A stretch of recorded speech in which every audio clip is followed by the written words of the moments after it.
Okay, we're back here on our program on Inside Bicol, and our guest for tonight is Director Rebecca B. Olayon of the Department of Budget and Management here in Bicol. Director, let's talk about the ERA. Gulpihon dyan ng mga LGUs na very much familiar. I would like also to talk about the internal revenue allotment. No? So siguro, let us first try to educate our viewers. Ano ni inaapod na internal revenue allotment, and then how does one get a share of the ERA? Yes.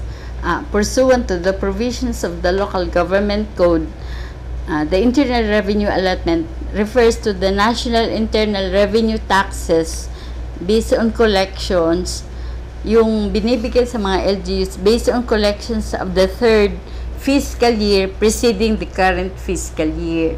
So if we're talking of 2011, yun yung current fiscal year, ang ERA na pig-release mingon yan is based on the actual collections of 2008.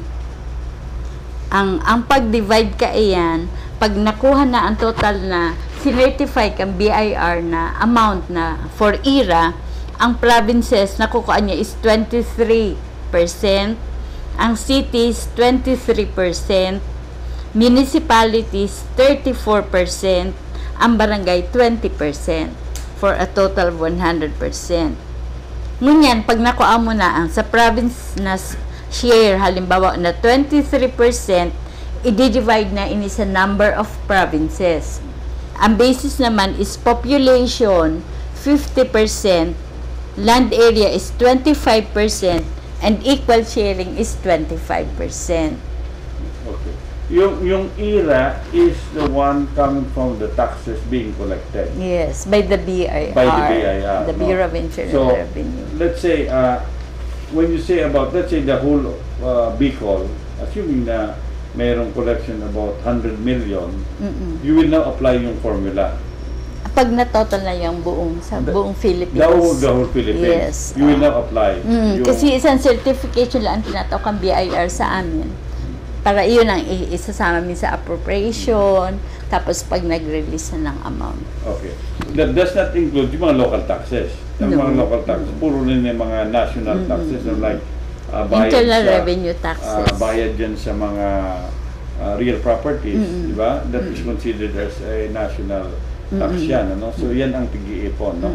Now, so we have a formula. Now, yung on the average, I found out that most of the LGUs, especially the small towns, are highly dependent dyan sa internal revenue allotment. That's why kung hababa ang internal revenue allotment, medyo kulang man sa operations, no? But I also noticed that the internal revenue allotment, 60% of that is devoted to personnel on the average. May formula rin. But almost all garo the bulk really is siya on naman sa pansweldo, no? Ang mga operations, no? Date na lang ang naiiwan sa mga para sa services, basic services. Now, ang problema pa kung minsan si mga LG may utang dyan sa mga banks. The banks will only release the money o pautangon sila pag sabihin nila ito doon ang iran nila. Doon i-deposit. I-assign mo sa kuya. Pautangon mo yan kamo. Now, I know also ang budget inaapod din na may terms hindi duman pero pag day ka nakabayad, pero kung anong kang budget, igwang term kaya na itataunan naman sa banks na inutangan. Meron din na mga utang yun sa MDFO na outright binabawas na rin naman yan sa central office ni. So pag abot kang ira sa inda, less na. Kaya nakulang pag-iiriwal pag si nag-iran baraba, ano? Now, okay, let's talk of yung, kasi alam mo very important yan na maintindihan ka talaga yung ERA, because I know a lot of people is aware that there's a move here sa tuyang probinsya na magbanga. Okay. Of course, when you say mabanga, ang apot, ano nga si ERA? Mataas o mababa?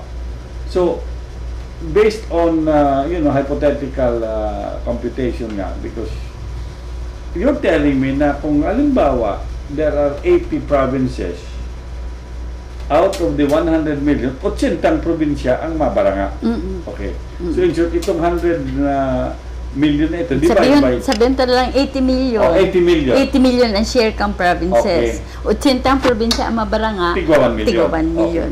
Okay. Kung maging Kung 81, maging 81, di mababa ang 1 million. I see. So in effect, talagang mababa si share. Kasi mas dakol na ang nagbabaranga Mas na dakula probinsya. ang nagbaranga. So kung halimbawa, digdi, nagbaranga, duma naman sa sarong probinsya, magbaranga naman sa ibang probinsya. Maging 82 na, 83, 84, 85. So there's a possibility talagang magbaba si share duman. Yes. Although ang sabi nga ni, nagdadakula man ang ekonomiya, na kuyan man, na dakula man si share. Anyway, may taxing powers naman sila. Oo. Baka duman nila makukuha sa indang ang ibang panggastos nila, kung nila sa indang taxes na ini-impose sa province. Yeah. Pwede rin naman. Allowed naman sila sa local government code. Allowed yan, okay. So, the point here is that talagang pag nagbaranga, nadagdagan sa probinsya, itong magiging pag binanga mo si amount, talagang mabawas man pala nito. And that also happened. Anong nangyari naman sa cities? Bang iba man kayang kaso? Ano man sa nangyari dyan? Sa wakas, nag-issue na ng entry of final judgment ang Supreme Court. So they have ruled that these 16 municipalities, ang creation sa Indana into cities is valid and legal. So, for 2012, nag-revise kami ng computation kasi i-effect lang yan sa 2012.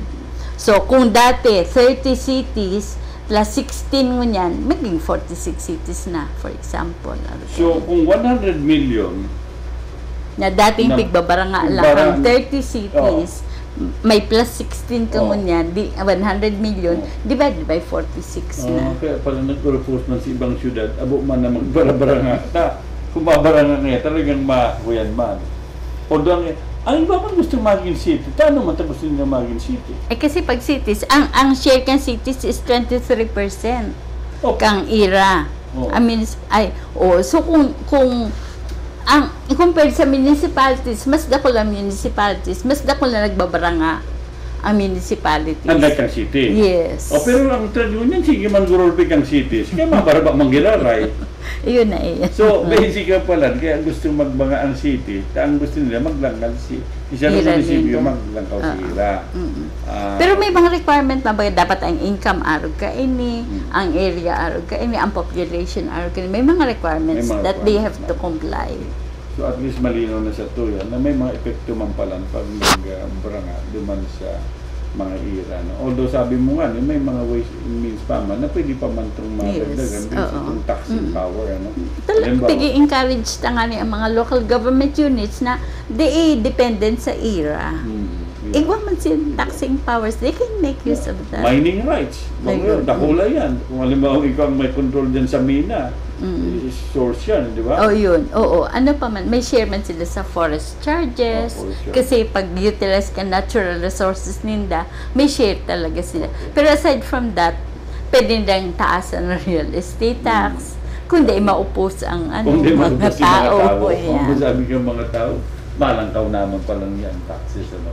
So, it's good na naaraman ta ang proseso kang budget, no? Ang figure. Sa ngunyan, dakula na maray ang budget kang Pilipinas, ano? Pira na ang yan. For 2012, ito yung aming pero ang nadangog ko nga ang si budget ng Pilipinas, mas dakula pa si for 2012 is 1.816 trillion. Trillion na. Ang yan. That is higher by 10.4% than 2011 budget of 1.645 trillion. Dakula na ang kuyan, no? Of course, ang nakakakuyan nga ni kaya na may nadanguga ko na si budget daan ni Steve Jobs, itong nakagadan pa lang, mas nakula pa ang budget kang sa Pilipinas. So, sa tao pa lang, kaya pang tapatan, ano? But of course, sabi ta nga na nakulang bagay ang technology. No? What about ining mga kuyan? Do we get a share dyan sa mga halimbawa dyan sa oil, resources diyan sa Malampay. Oh, yes. Oo. Takulang ko din, source pa man Yung royalty. royalty. Oo. Na yun dyan. Tapos may share ang province ng Palawan as the host province, yung mga municipalities, pati barangays meron din. Yung sa ano din, may share din kita yun sa Manito, yung yun. May share din ang ano doon, ang provinces. Ang province of Sorsogon, tapos Manito, Albay, tsaka yung Bacon, Sorsogon. Pati What barangays. about if, let's say, you are operating a resort, iba man share ang national government?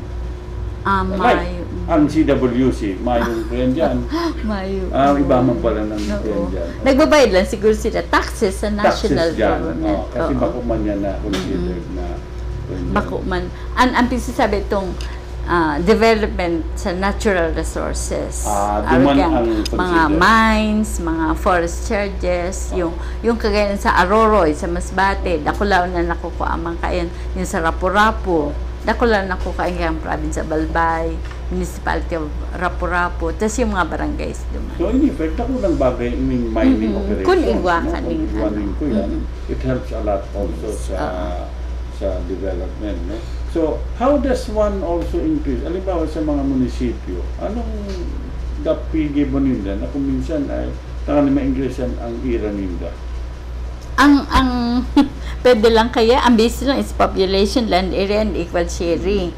So, katong ang census na gamit na itong 2007 pa, o di ba, 2011 lang yan. So, dapat may census na naman na, nagdagdag na ang population. So, there's a need to conduct a census again. Kaya lang, after na mag-conduct ng census, ina-approve pa kang presidente bago, yun ang gagamitin ni. Okay. Kaya nga ni, pagsasabi ninda, mas dakol pala na taho ang sarong LGU, mas dakol ang ira makukaan niya. Okay. Diba? Kasi ang land area naman, paano mo pa man may increase unless mag-ano kang dagat. So, kayo pang luping tao. Oo. So, dapat mag-upos dyan sa RH bill. Dahil mag-luping tao. May move na ibahon ang provision ng local government code na i-consider ang poverty incidence naman. Diba? As basis for allocation. Okay. Pero di pa man na ang so, amendment. So, we'll pause for a while and then we will also talk about what are the issues, mga problems sometimes dyan sa, sa budget pa. So, don't go away.